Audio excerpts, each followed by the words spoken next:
시편 1절 말씀을 우리가 상고해 보면서 벌써 세 주째에 걸쳐서 주님이 주시는 음성을 듣게 됩니다. 여러분 시편 29편은 다윗이 지은 시이지만 그러나 교부들이 즐겨 암송했던 그런 시편이었다. 여호와의 광대하심과 하나님의 위대하심 그리고 하나님의 신실하심을 즐겨 암송했기 때문에 이 교부들의 그 찬양, 교부들의 시편이라고 할 정도로 그렇게 교부들이 정말 좋아했던 시편이라고 말씀드렸습니다. 우리가 여러분들 이 교부들 몇몇 교부들 지난 시간과 지지난 시간 우리가 살펴보게 되었던 것이죠. 여러분 로마 교회 클레멘스 우리 그 빌립보에서 나오는 글레멘드로 나오는 이 클레멘스 교부를 우리가 생각을 해보게 되었고요. 사도 요한의 제자가 또 있었다고 그랬습니다. 누구였죠? 폴리갑이라는 그 교부였었고요. 또 이그나티우스라고 한 그런 어떤 교부들도 우리가 살펴보게 되었습니다. 또 저 북아프리카의 튀니지라는 나라에 있는 카르타고의 도시에 굉장히 중요한 두 사람의 교부가 있다고 지난 시간에 우리 말씀 상고하지 않았겠습니까? 누군가요? 카르타고의 이제 유명한 교부 터툴리안 이라는 교부를 우리가 살펴보게 되었고요. 또 지난 시간에 키프리안 이라는 교부도 우리가 상고를 하게 되었습니다. 그러면서 동시에 지난 시간에 아주 성경을 알레고리적으로 해석한 교부 오리겐도 천재적이었지만 여러분 그 말씀에 그 뭐라 그럴까요? 정말 어떻게 잘 꿰어 맞췄는지 우리가 선한 사마리아인의 비유와 그리고 포도 품꾼의 그 비유를 알레고리적으로 해석할 때 우리가 얼마나 오해할 수 있는지 우리가 대표적으로 살펴보게 되면서 이 교부들의 성경 해석, 이 교부의 성경 해석이 얼마나 더 잘못되었는지. 그러니까 교부가 사실 교부라는 것은 교회의 아버지라는 의미가 아니겠습니까? 그만큼 신학적인 토대 그리고 초대교회에 어렵고 힘들고 고난과 환난 가운데 있었을 때에 정말 그 올바른 복음을 전하고 또 가르치고 또 훈련시키기 위해서 기독교의 신학의 초석을 놓기 위해서 애썼던 그 교부들의 수고를 알았고 또 그 교부에서 이탈한 또 이단 교부 우리가 오리겐도 우리가 살펴보게 되었습니다. 오늘은 한 사람만 더 살펴보도록 하죠. 천재적인 성경 번역가 제롬이라는 교부를 잠깐 살펴보고 또 말씀을 나누도록 하겠습니다. 이 제롬이라는 교부는요, 주후 한 348년부터 420년까지, 그러니까 뭐 기원 한 4세기, 5세기 경에 살았던 교부라고 할 수가 있겠는데요. 이 제롬은 이탈리아 국경 부근에서 살았다가 로마에서 공부를 하게 되었는데 얼마나 공부를 잘했던지 엄청난 양의 책을 섭렵을 하면서 지식을 축적을 하게 되었습니다. 그러면서 이 제롬은 그때 당시에 유명했던 헬라 철학, 그때 당시에 사상과 정신세계를 지배하고 있었던 것이 헬라 철학이었는데 이 헬라 철학에 능통한 사람이었고요. 무엇보다도 이 제롬은 굉장히 특이하게 히브리어에 아주 능통한 그런 교부였습니다. 여러분 그때 당시에 제가 누누이 말씀드렸습니다만은 주후 한 뭐 1세기, 2세기, 3세기, 4세기 이 경에는 거의 히브리어가 구전으로 쓰여지지 않았어요. 그러니까 성경이 기록된 그 문서화된 히브리어, 옛날 히브리어라고 보통 이야기를 합니다만은 그 히브리어에 능통했다는 것은 굉장히 특별하게 공부를 참 열심히 했다라는 그런 의미가 됩니다. 그래서 이 제롬은 어떤 일을 하게 되었냐면 이 헬라어 성경을 죄송합니다. 헬라 성경이 아니라 히브리어 성경을 이렇게 뭐라 그럴까요? 이 라틴어로 번역하는 그러한 엄청난 작업을 하게 되었습니다. 여러분 제가 누누이 예전에도 설명을 했습니다만은 그 전에 이런 작업이 있었어요. 주전 약 300년 경에 한 70명 정도의 유대 랍비들이 그 북아프리카 이집트라는 나라가 있잖아요. 이 이집트 북쪽에 알렉산드리아라는 도시가 있었었는데 그 알렉산드리아 도시로 다 유대인 랍비들을 굉장히 총명한 사람들을 모여가지고 성경을 번역하게 됐죠. 그때 당시에 히브리어를 헬라어로 번역한 성경 그게 70인경이라고 말씀을 드렸습니다. 자 그런데 이 70인경 중에서는 히브리어를 잘 뭐 연구하고 또 능통한 사람도 있었지만 그렇게 구약 성경에 담긴 하나님의 뜻을 잘 번역하긴 했었습니다만은 몇 가지 오류가 있었다라고 판단했던 것 같아요. 그런데 이 제롬은 어떤 일을 했느냐? 그 70인들이 했던 이 성경 못지않게 히브리어를 이제 라틴어로 번역을 한. 그러니까 그때 당시에 주전 300년경에 70인경이 이렇게 번역되었다면 이 제롬은 주 한 400년경에 이제 이 작업을 했으니까 대략 한 700년 정도의 시간이 흘렀죠. 그렇게 해서 라틴어로 번역을 했는데 이 성경이 불가타 성경 혹은 벌게이트 성경이라고 할 정도로 굉장히 명망 있는 성경이 되었습니다. 그래서 지금도 천주교에서는요, 이 라틴어 번역 성경, 이 불가타 성경 번역본 혹은 불게이트, 영어로는 불게이트게 되겠죠. 이 불게이트 성경 번역본을 카톨릭 성경의 주 성경으로 인정할 정도로 이렇게 권위를 가지고 있는 교부입니다. 제롬은 그렇게 성경을 번역한 교부였고요. 다른 교부들이 순교한 것에 비해서 이 제롬은 평생 연구하고 또 성경을 번역하는 일에 일생을 바쳤던 그런 교부라고 할 수가 있겠습니다. 자, 그러면 우리가 이렇게 교부들의 그 신학들을 살펴보고 또 은혜를 받게 되는 것은 뭐냐면 그만큼 기독교의 토대가 얼마나 많은 사람들의 기도와 눈물과 수고와 애씀을 통해서 이렇게 만들어져 있는지. 자, 여러분, 우리가 이렇게 믿음으로 구원받는다라는 이 단순한 진리를 여러분 수많은 교부들과 종교개혁자들이 목숨을 바쳐가며 또 그가 세워놓은 이 신학적 토대 위에 우리가 믿음 생활을 하는 것이죠. 그러니까 우리는 그 열매를 따먹는다는 그런 의미에서 이 믿음과 교리가 우리에게는 얼마나 중요한지 곱씹어보면 곱씹어볼수록 그것이 정말 귀한 진리라는 사실을 알게 되는 것입니다.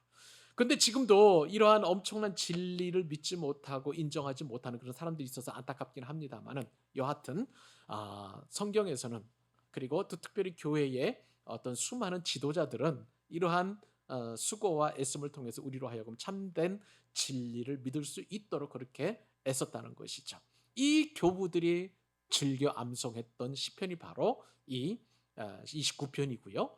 또 무엇보다도 시편 29편은 이 교부들이 또 언제 또 즐겨 암송했냐면 이것은 초막절 때하고도 또 연관을 놓을 수가 있겠습니다.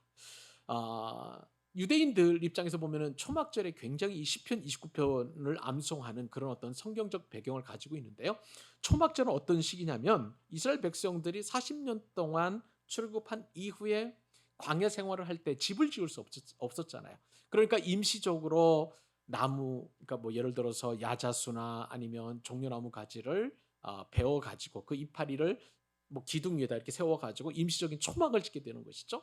그래서 그 초막절을 기념해서 그 초막에 기거했던 것을 기념해서 이 초막절 절기를 지키게 되는데 특별히 이 초막절 절기는 구약 시대에 이스라엘 백성들이 가나안에 정착해서 어떤 절기를 지키게 되냐면 추수와 관련된 절기와도 연관이 됩니다.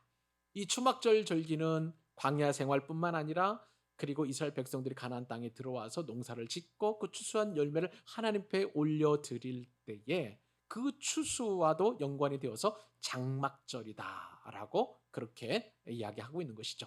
그래서 나중에는 이제 20세기, 21세기 넘어와서는 이제 추수감사절하고도 연관되는 절기인데 무엇보다도 이 초막절 절기는요 예수님을 상징합니다.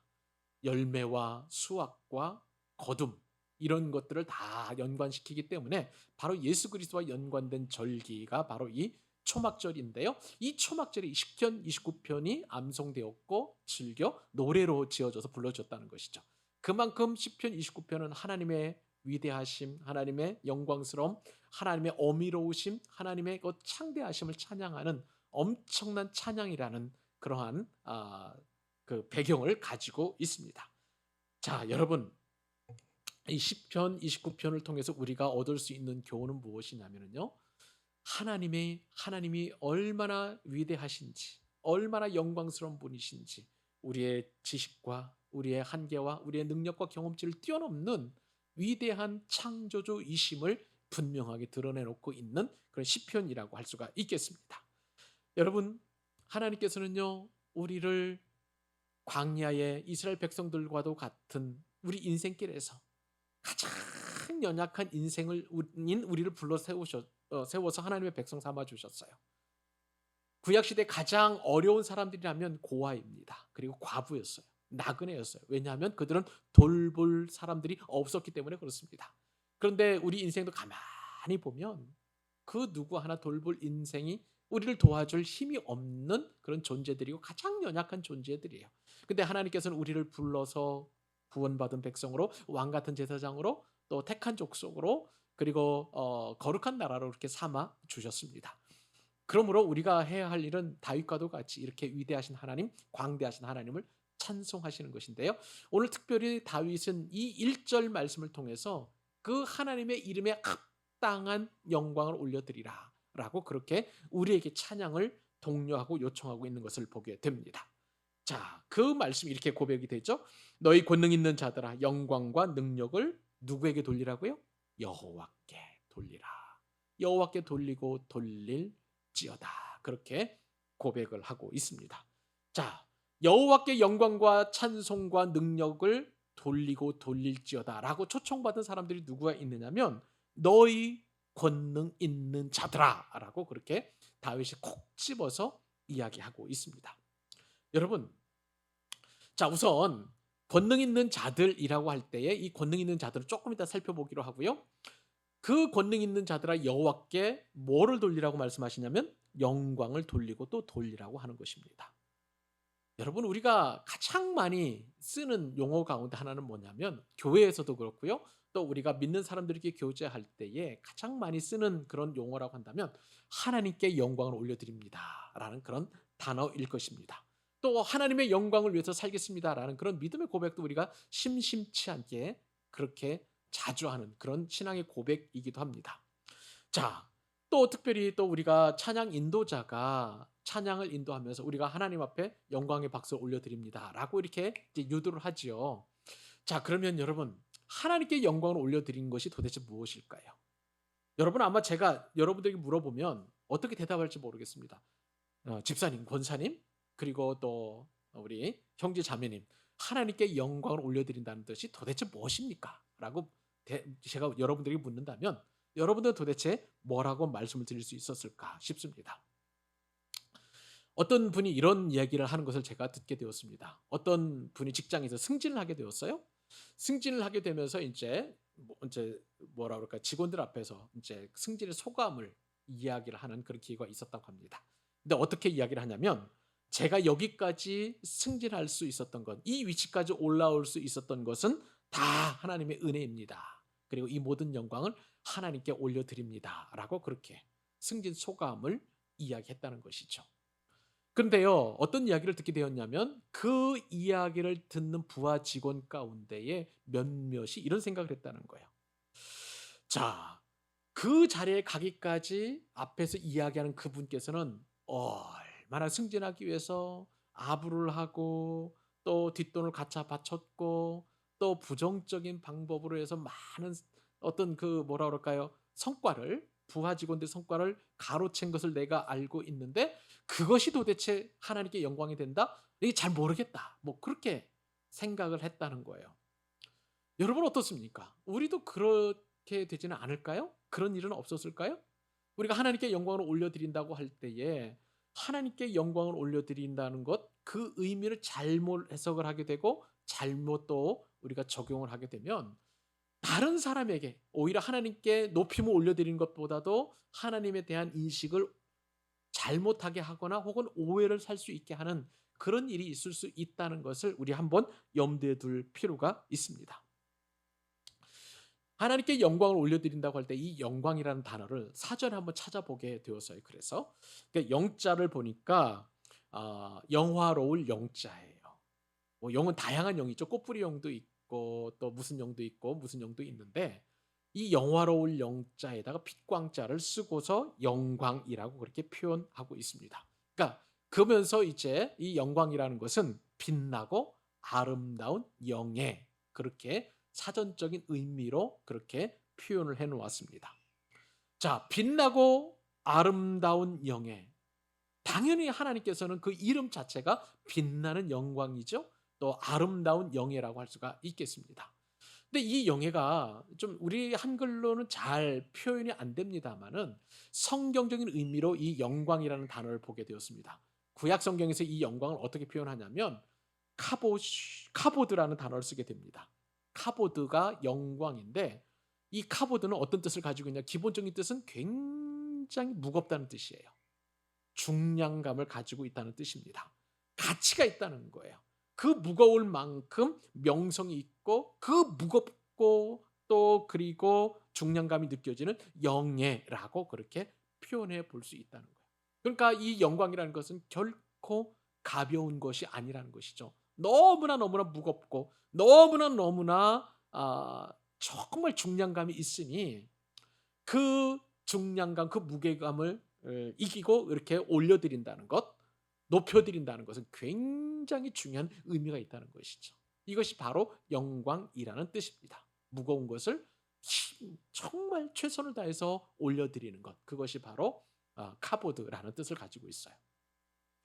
신약 성경에서 보면 이 영광을 어떻게 표현했냐면은 독사라는 그런 단어를 씁니다. 여기 뱀 독사가 아니고요. 그 헬라어로 그냥 독사예요. 이름이. 이 독사라는 단어인데 이것은 어떤 뜻을 가지고 있냐면 내가 생각한다는 뜻을 가진 도케오라는 동사에서 가져온 파생형의 명사입니다. 자, 그것은 뭐냐면은요. 이 헬라어적인 의미로 이 영광이라는 것은 어떤 한 사람의 정말 중요한 생각, 의견, 고귀한 어떤 그 사상 이것을 말하는 것이고 또 명성을 의미하는 것입니다. 그러니까 결국은 구약에서나 신약에서의 이 영광이라는 의미는 결코 가볍지 않으면서 정말 존귀한 이름 그리고 무거운 어떤 높여드림 뭐 이런 뜻을 가지고 있다는 거예요.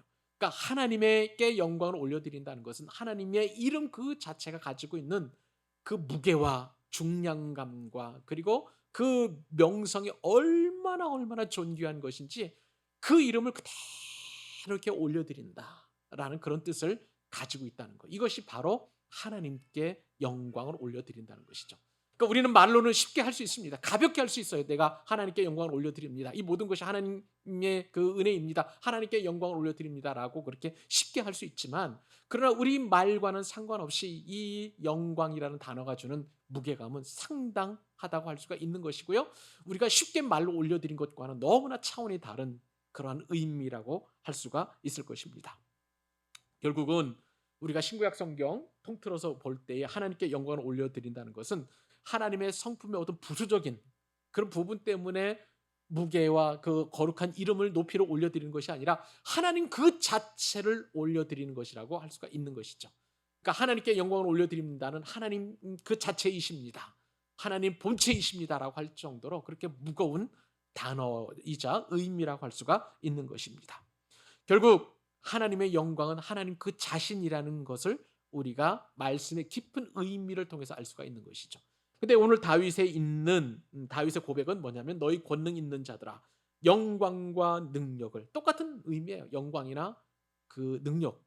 영광이란 그 자체가 하나님을 의미하는 것이기 때문에 능력도 그 하나님을 의미하는 것이기 때문에 너희 권능 있는 자들아 하나님과 하나님을 여호와께 돌리고 돌릴지어다라고 그렇게 우리가 해석해 볼 수 있는 것입니다. 하나님만이 하나님의 영광이요 하나님만이 하나님의 능력이요 또 그것이 바로 하나님이신 것을 우리가 이 시간 다윗의 시편의 고백을 통해서 저와 여러분의 고백이라고 할 수가 있는 것이죠. 자, 그런데 이렇게 하나님이 하나님 되심을 그렇게 높이 올려드리는 그 찬송을 불러야 될 자들을 다윗은 어떻게 이야기를 하냐면 너희 권능 있는 자들아 라고 그렇게 콕 집어서 찬송을 올려드려야 될 대상들을 그렇게 정해서 이야기하고 있는 것을 보게 됩니다. 자, 그러면 여러분 권능 있는 자들은 도대체 누구입니까? 여기서 바로 우리가 하나님께 영광을 올려드릴 수 있는 것인지 어떤 사람인지를 우리가 살펴보게 되는 것이죠. 원래요 이 너희 권능 있는 자들아 할 때 이 권능 있는 자들이라면 히브리어 원문에 따르면 이것은 신의 아들들을 말하는 거예요. 신의 아들들. 자, 그러면 권능 있는 자들은 보통 사람들이 아닙니다. 보통 존재가 아니라는 것을 우리가 어렵지 않게 짐작할 수 있는 것이죠. 자, 너희 권능 있는 자들아, 너희 신의 아들들아. 하나님께 그 이름에 합당한 영광을 돌리고 돌릴지어다라고 그렇게 요청하고 있는데요. 그러면 신의 아들들은 도대체 누구란 말입니까? 세 가지로 우리가 살펴볼 수 있습니다. 일단은 사람이 아니라 천상에 있는 천군과 천사들이 모두가 다 하나 신의 아들들이라고 할 수가 있는 것입니다. 여러분, 천상에 있는 영적 존재들이 바로 신의 아들들이라는 것이지요. 신의 아들들은 어떤 존재들입니까? 하나님께서는 홍해를 가르시고 이스라엘 백성들이 건넌 다음에 애굽의 모든 군사들을 수장시켰을 때에 모세와 이스라엘 백성들이 그 엄청난 일을 한 하늘에 능력 있는 자들, 권능 있는 자들 이렇게 송축했던 것을 우리가 기억할 필요가 있습니다. 출애굽기 15장 11절 말씀에 이렇게 이스라엘 백성들이 찬송을 하죠. 여호와여 신중에 주와 같은 자가 누구니이까 주와 같이 거룩함으로 영광스러우며 찬송할 만한 위엄이 있으며 기이한 일을 행하는 자가 누구니이까. 누구란 말입니까? 하늘의 천군과 천사들이라는 것이죠. 너희 권능 있는 자들아 여호와의 이름에 합당한 그 이름과 능력을 그리고 그 영광을 하나님께 돌리고 돌릴지어다 라고 그렇게 요청한다고 할 때에 권능 있는 자들은 신의 아들들 곧 하늘의 천군과 천사들이라는 영적 존재임을 우리가 알게 됩니다. 자, 또 그러면 이제 이 권능 있는 자들을 사람으로 우리가 적용해 볼 때 이 권능 있는 자들은 도대체 누구일까요? 높은 지위에 있는 권세 있는 자들을 말하는 것입니다. 다윗은 그래서 이 세상에 있는 권세자들에게, 이 세상에 있는 모든 왕들에게, 이 세상에 있는 모든 통치자들에게, 이 세상에 있는 모든 가장 탑 클래스에 있는 지도자들에게 그 이름에 합당한 영광을 돌리고 돌려라 라고 그렇게 요청하고 있는 것을 보게 됩니다. 세상의 권세자들은 영광과 능력을 자기 자신에게 돌리기 쉬운 존재들입니다. 여러분 보세요. 세상의 모든 통치자들은요, 나중에 그 영광을 받기 위해서 사람의 영역을 뛰어넘는 그러한 위치를 갖기를 원합니다. 권세가 강력하면 강력할수록 자기를 신과 같은 존재로 그렇게 백성들이 추앙하기를 원하는 거예요. 애굽의 바로 왕들도요, 신으로 섬겨졌습니다. 그리고 로마의 황제들도요, 나중에는 인간의 황제, 제국을 통치하는 황제가 아니라 신의 영역에 오를 정도로 그렇게 자신들을 스스로 높였던 것을 보게 돼요.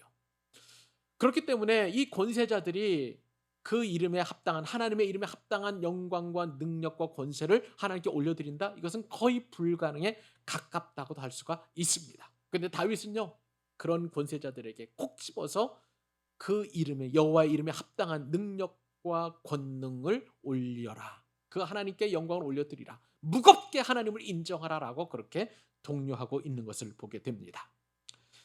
모든 권세는 이 세상의 창조자이시고 섭리자이신 하나님께서부터 온 것이기 때문에 그렇습니다. 여러분, 권세는 하나님께로부터 오는 것임을 우리는 믿습니다. 여러분, 아주 작은 권세라 할지라도 우리는 누구나 다 권세를 가지고 있죠. 한 가정에서의 가장으로서의 권세, 또 어머니로서의 권세, 자녀로서의 권세, 모든 권세들을 다 누구나 다 가지고 있는 거예요. 여러분들이 다니고 있는 직장에서는 직책에 따른 권세가 있는 것이고요. 여러분들이 소속되어 있는 공동체라면 그 공동체에서 어떤 특정한 권세를 나타내는 직분을, 직위를 가지고 있는 것이죠. 또 직장에서도 마찬가지이고요. 어느 영역에서는 우리는 다 권세자들입니다. 그러므로 너희 권능 있는 자들아, 너희 권세자들아, 너희 신의 아들들아 라는 모든 것들을 우리 모두를 포함하는 거예요. 그러면서 우리에게 요구하는 것은 바로 1절에 있는 그 말씀과도 같이 하나님의 이름에 합당한 그런 영광을 올려드리라 라고 그렇게 요청하고 있는 것입니다. 그리고 그 영광과 권능을 하나님 앞에 올려드리라고 할 때 한 번만 하는 것이 아니라 다윗은 반복해서 돌리고 돌릴지어다라고 강조하고 있는 것을 보게 됩니다. 이 하나님 앞에 그 영광과 권능을 올려드리는 것이 얼마나 중요한지 다윗은 반복하고 또 반복해서 강조를 하고 있는 것이죠. 권능 있는 자들, 하늘의 천군과 천사, 그리고 이 땅에 권세 있는 자들뿐만 아니라 이 권능 있는 자들은요, 아까 그 원래 원어대로 말씀을 드린 것처럼 신의 아들들이라고 그랬는데요. 신의 아들들은 이방신을 섬기는 자들을 포함합니다. 여러분, 이방신을 섬기는 자들은 자기 신에게 그 이름에 합당한 영광과 권능을 올려드립니다. 그런데 다윗은 그 허망한 신들에게 절하지 말고, 그 허망한 신들에게 제사하지 말고, 그 허망한 신들에게 허망한 그 이름을 올려드리지 말고 바로 살아계신 하나님 여호와 하나님 앞에 영광과 찬송과 권능과 능력을 돌리고 돌릴지어다라고 그렇게 요청하고 있는 것을 보게 됩니다. 이 선언을 통해서 다윗은요, 이방신을 섬기는 신의 아들들에게 거짓 신을 버리라고 그렇게 호소하고 있는 것입니다.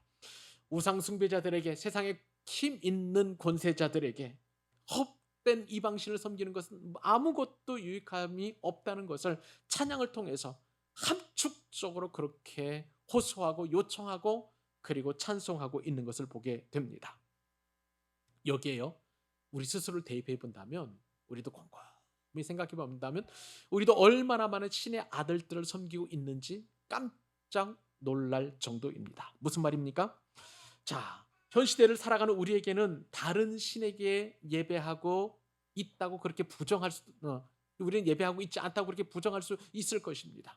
모태신앙인데 내가 도대체 누가 어떤 헛된 이방 신에게 내가 도대체 예배하고 또 헛된 신에게 그렇게 내가 그 영광과 능력을 돌려드린다라고 그렇게 말할 수 있겠습니까? 라고 자문할 수도 있을 것입니다. 말도 안 된다는 것이죠. 근데 여러분, 곰곰이 생각을 해보면 우리도 얼마나 많은 헛된 신을 섬기고 있는지 모릅니다. 현 시대를 살아가는 우리에게는 돈이 헛된 신이 된 거예요.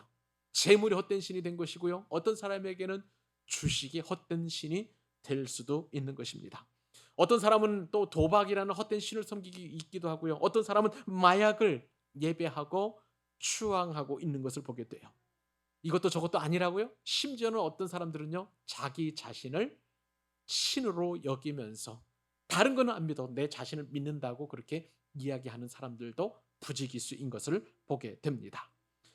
우리가 하나님을 믿고 얼마나 다양한 종류의 우상을 섬기고 있는지, 그리고 그 우상들을 통해서 위안을 삼으려고 하는지 우리는 정말 냉정하게 생각을 해볼 필요가 있어요. 내가 우상신을 섬기고 있지 않다고요? 그렇다면 여러분, 내가 가장 어려울 때, 가장 힘겨울 때 과연 이 어려움을 돌파하려고 내가 누구에게 기대감을 가지고 있는지 생각을 해보면 그 기대감을 주는 요소가 바로 헛된 우상이라고 할 수가 있는 것이죠. 돈인가요? 젊음인가요? 아니면 관계인가요? 누구인가요? 또 나의 자식이고 나의 부모님인가요? 나를 도와줄 누구? 나를 상담해줄 누구?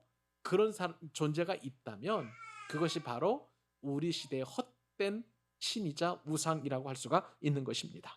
성경은 절대로 그런 우상을 섬기지 말라고 경고합니다. 창세기 35장 2절, 야곱이 이에 자기 집안 사람과 자기와 함께한 모든 자에게 이르되 너희 중에 있는 이방 신상들을 버리고 자신을 정결하게 하고 너희들의 의복을 바꾸어 입으라. 다윗이 야곱이 하나님을 만난 이후에 자신이 섬겼던, 내면적으로 숨겨놓았던 그런 헛된 신들을 다 버리고 정결하게 하라고 그렇게 권면했던 것을 우리는 기억하고 있습니다. 또 민수기서 33장 4절 말씀에 따르면 애굽인은 여호와께서 그들 중에 치신 모든 장자를 장사하는 때라. 여호와께서 그들의 신들에게도 벌을 주셨더라. 헛된 우상들을 하나님께서는 또한 치시고 벌 주셨다라고 이야기하고 있고요. 신명기 6장 14절 말씀, 너희는 다른 신들 곧 내 사면에 있는 백성들의 신들을 따르지 말라라고 분명하게 경고하고 명령하고 계시는 것을 보게 됩니다. 기독교 가정에 태어나서 우리는 모태신앙인이기 때문에 우상 숭배를 안 한다고 할 수가 있겠습니다만은, 그러나 아니에요. 우리 가운데 있는 눈에 보이는 우상이 아니라 숨겨진 우상이 우리에게 얼마나 많은지 모릅니다. 여러분, 우리에게 숨겨진 그 우상은요, 탐욕이에요. 여러분, 에베소서 말씀에 따르면 온갖 음행과 더러운 것과 탐욕은 너희 중에서 그 이름조차도 부르지 말라. 이는 성도에게 마땅한 바니라. 탐욕에 대한 경계를 말씀하고요. 에베소 교회에 이렇게 권면했던 사도 바울이 골로새 교회에 이렇게 권면합니다. 골로새서 3장 5절 6절 말씀에 따르면 그러므로 땅에 있는 지체를 죽이라. 곧 음란과 부정과 사욕과 악한 정욕과 탐심이니 탐심은 우상 숭배니라. 이것들로 말미암아 하나님의 진노가 임하느니라. 우리 가운데 있는 탐심이 우상이라고 말씀해 주셨습니다. 다윗의 말을 빌어서 우리가 고백한다면 너희 권능 있는 자들아, 나의 숨겨져 있는 그 탐심을 섬기는 자들아, 탐심을 탐하는 자들아, 여호와께 권능과 영광을 돌리고 돌릴지어다. 그렇게 요청하는 것이죠. 이 밤에 우리는 다윗의 신앙 고백을 통해서 우리가 돌려야 될 하나님의 영광과 권능을 찾게 되었습니다. 우리 가운데 있는 우상들, 하나님 이외에 내가 의지하려는 그 모든 것이 다 하나님보다도 더 앞서는 우선순위를 두는 모든 것들이 다 우상이라고 이야기하고요. 또 우리 내면 가운데 있는 이 탐심, 그리고 부정, 음란, 사욕, 악한 정욕, 이 모든 것들이 다 우상숭배라고 이야기하고 있습니다. 우상숭배를 섬기는 우리들아, 다윗이 요청합니다. 여호와의 이름에 합당한 영광과 그리고 권능과 그리고 그의 이름에 합당한 것을 돌리고 돌려라. 이 밤에 저와 여러분들에게 다윗이 하나님의 음성을 통해 들려주시는 귀한 도전인 줄로 믿습니다. 이 도전을 가지고 이제 남은 3일 동안도 넉넉하게 승리하시고 해와 같이 빛나는 얼굴로 주일 아침에 만날 수 있기를 우리 주님의 이름으로 축복합니다.